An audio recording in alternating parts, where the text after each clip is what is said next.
Eu acho que o grande salto dessa extrema-direita nas redes sociais foi exatamente conseguir pegar nas pessoas, no fundo das pessoas, aquilo que estava adormecido nas pessoas. Eu tenho certeza que aqui todos nunca pensaram que tivessem pessoas tão próximas, fascistas, racistas, misóginos, pessoas de uma convivência de anos, que guardavam, às vezes soltavam uma piadinha besta, mas seguravam. A extrema-direita conseguiu fazer com que essas pessoas não só se liberassem, mas tivessem orgulho disso. Por quê? Porque começou a circular notícias como se isso fosse normal. Normalizou. E ao normalizar isso, em que pese isso é sempre repetido, que a bolha só fala com a bolha, mas a bolha incomoda os demais. Essa normalização do que sempre foi, diríamos, errado, essa normalização foi, ao meu ver, o grande êxito dessa extrema-direita contra a democracia. E o Supremo entrou na mira, evidentemente, e provoca, imagino eu, ministro, uma necessidade de mudança também do Supremo e do TSE de se comunicar com a sociedade. Isso o senhor detectou também? O senhor, obviamente, já vinha de uma carreira na política, na administração pública, e se comunicava muito bem. Os juízes não necessariamente se comunicam bem. Isso força o tribunal a se comunicar de forma distinta? E acrescento, o senhor deu todo esse diagnóstico. Como é que se enfrenta ele? Eu tenho muita dúvida em relação a isso, porque comunicação oficial nunca vai conseguir fazer frente a essa profissionalização que teve. Até porque, na comunicação oficial, nós temos limites, temos ética. Então, você não pode querer jogar com as mesmas armas que essa extrema-direita, esses radicais jogam. Acaba perdendo. Nós avançamos muito, né? O que é fato, o que é fake. O TSE, principalmente, junto às redes sociais, tudo que apareceu no TSE, nas redes sociais aparecia o link para consultar. Então, dentro do razoável, acho que tanto o Supremo Tribunal Federal quanto o Tribunal Superior Eleitoral, nós avançamos. Mais do que isso é muito difícil, porque não é o nosso campo de atuação. Nós não podemos vulgarizar a justiça e nós não podemos também jogar com os mesmos instrumentos. Nós temos como combater isso? Nós temos que combater com dois pontos. Obviamente com educação, e isso leva mais tempo, e com punição. Infelizmente no Brasil, eu falo isso há muitos anos, desde o tempo de promotor, o Brasil tem alguns traumas pós-ditadura. Um dos traumas é confundir autoridade com autoritarismo.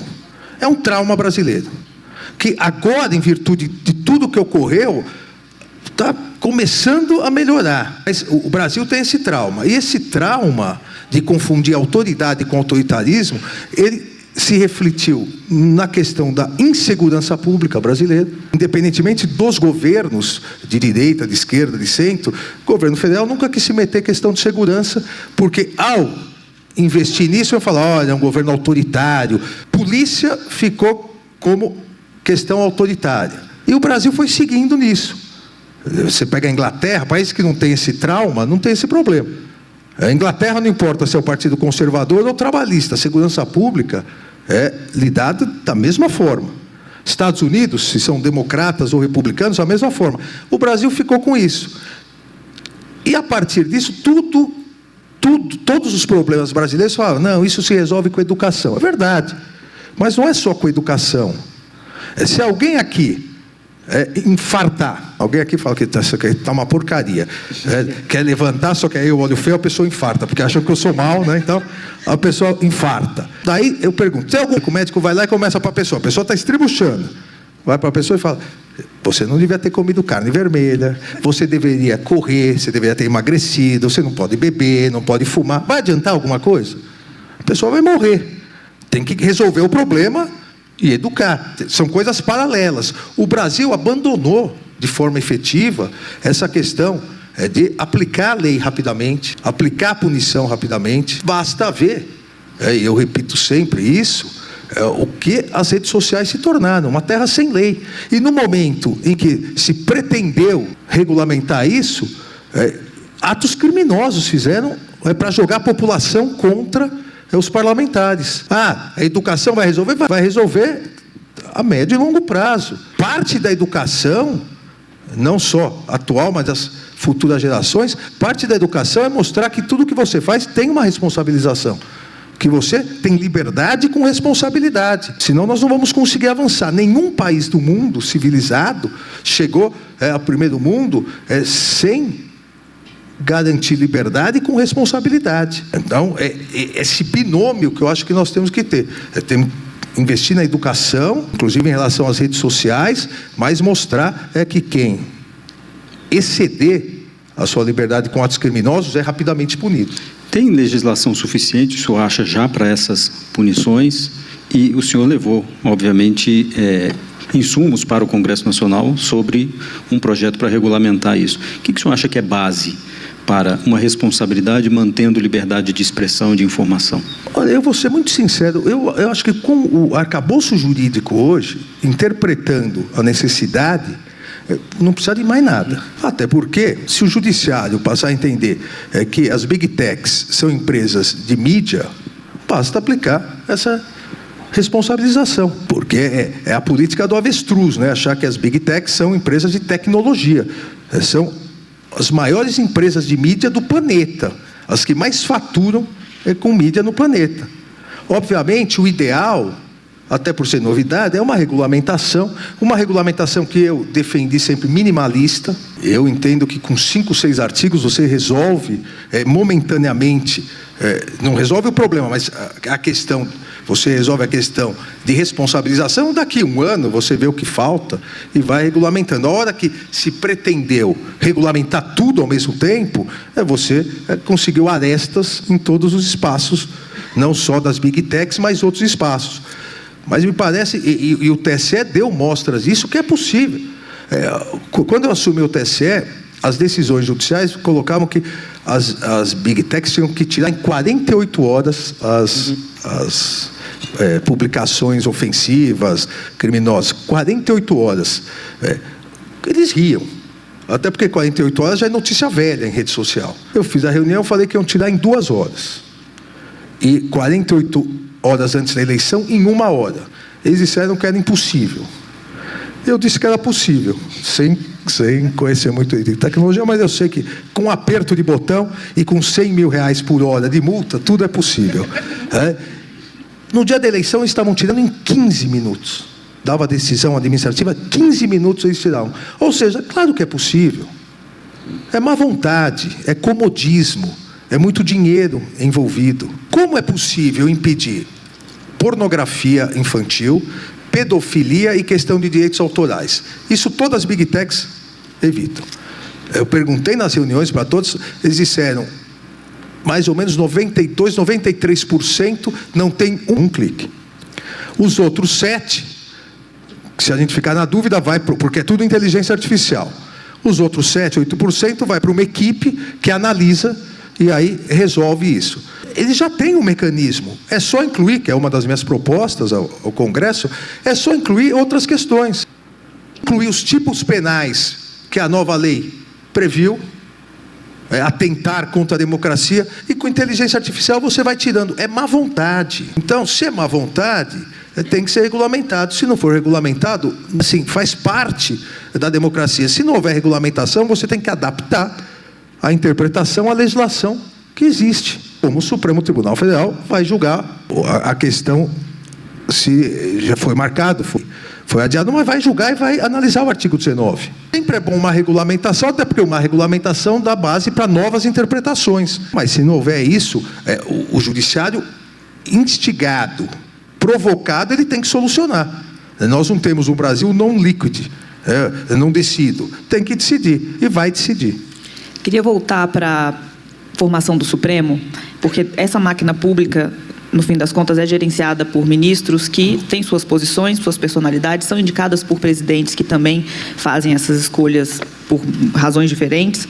Eu e Felipe, a gente estava conversando como no governo Fernando Henrique, ele estava muito interessado numa reforma administrativa e os ministros indicados para ele uma reforma liberal, e esses ministros um pouco tinham esse pensamento. A gente viu o ex-presidente Bolsonaro indicar ministros evangélicos, como era a orientação dele, e agora a gente está passando por uma nova indicação, que é a do Zanin, advogado do ex-presidente Lula, para uma vaga no Supremo. Eu queria entender o que o senhor acha que é preciso nesse currículo para ser indicado ministro do Supremo Tribunal Federal. O senhor mesmo, quando foi indicado pelo presidente Temer, também teve críticas, né, à sua indicação. O presidente, não por mim, nunca critiquei, mas... Agora ninguém me criticou. Queria entender o que o senhor Não vê... teve um senador de esquerda que votou em mim para o Supremo. O que é preciso ter no currículo para ser um bom ministro do Supremo? Todos os ministros do Supremo precisam ser... pessoas de super confiança do presidente? A gente vai chegar no momento que é só essa o critério para indicar um ministro do Supremo? São dois critérios: notável saber jurídico e ilibada conduta. Esses são os critérios constitucionais. A gente não pode criar fantasias, cada um criar fantasias de como gostaria que fosse outro nomeando. Porque, na verdade, é isso. Quando se criam fantasias no mundo ideal, é porque o outro está nomeando. Cada um deveria pensar, tá, se eu fosse nomear, porque é fácil falar, não, o outro tem que nomear isso e tal. No mundo todo, os critérios, e vou dizer o seguinte, eu acho melhor ainda, é o critério brasileiro, que vem do norte-americano, que a Áustria também adota para o Tribunal Constitucional, que é o presidente da República escolhe e o Senado Federal aprova. Eu não tenho nenhuma dúvida, eu tenho uma obra sobre isso, tribunais constitucionais, estudei inúmeros tribunais, eu não tenho nenhuma dúvida que essa é a melhor forma. Tem problemas? Tem, mas todas têm. Tem PECs que prevêem que o Supremo faz uma lista, sextupla ou tríplice, e manda para o presidente. Veja, é o mais do mesmo. Obviamente, o Supremo, ao escolher pessoas próximas, fica muito mais difícil você ter posições diferentes e a evolução do tribunal. Três tem que ser escolhidos pelo presidente, quatro pelo presidente, três pelo Senado, 3 da Câmara, 1 pelo Supremo. Será que não vai politizar mais ainda? Será que a escolha, como é feita pelo TCU, no TCU, que são 3 da Câmara, 3 do Senado, 3 do presidente, é melhor do que a escolha do Supremo? O presidente foi eleito. Se nós pegarmos, e às vezes se faz também a comparação errônea, se nós pegarmos os Estados Unidos, nenhum presidente democrata escolhe um republicano. E ninguém lá fala, que absurdo, o presidente escolheu um republicano que pensa igual a ele. Ele vai escolher alguém que pensa diferente dele? Essa escolha, e ao mesmo tempo o mandato de presidente da República e vitaliciedade de ministro do Supremo, é exatamente para que com o tempo isso vá se diluindo e forme dentro do tribunal de vários pensamentos ideológicos, de várias presidências da República. Até porque quem chegou na presidência da República chegou porque a maioria da população elegeu. Então, essa é a ideia dessa forma de nomeação. Obviamente, um presidente não vai escolher alguém que pense diferente dele. Isso no mundo todo. Tem presidentes, historicamente, nós tivemos, que nunca ligaram para indicação para o Supremo. E tem outros que ligaram mais.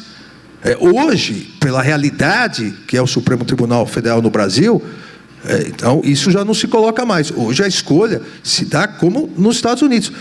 Nos Estados Unidos, na campanha presidencial, os presidentes sempre falaram isso, de vou ter 2 vagas, e vão refletir. Se o presidente é a favor do aborto, ele vai colocar uma pessoa a favor do aborto. Se o presidente é contra o aborto, ele vai colocar uma pessoa contra o aborto. E ninguém critica por causa disso. Ministro, o senhor me permite, desculpe interrompê-lo, mas nesse cenário que o senhor falou, é de divisão, imagino, de sociedade, também de antagonismo político mais exacerbado. Nós vamos entrar numa realidade de presidentes, aí, portanto, escolherem não só quem pensa como ele, ou que é republicano, etc., mas alguém muito da confiança, alguém que pensa muito como o governo.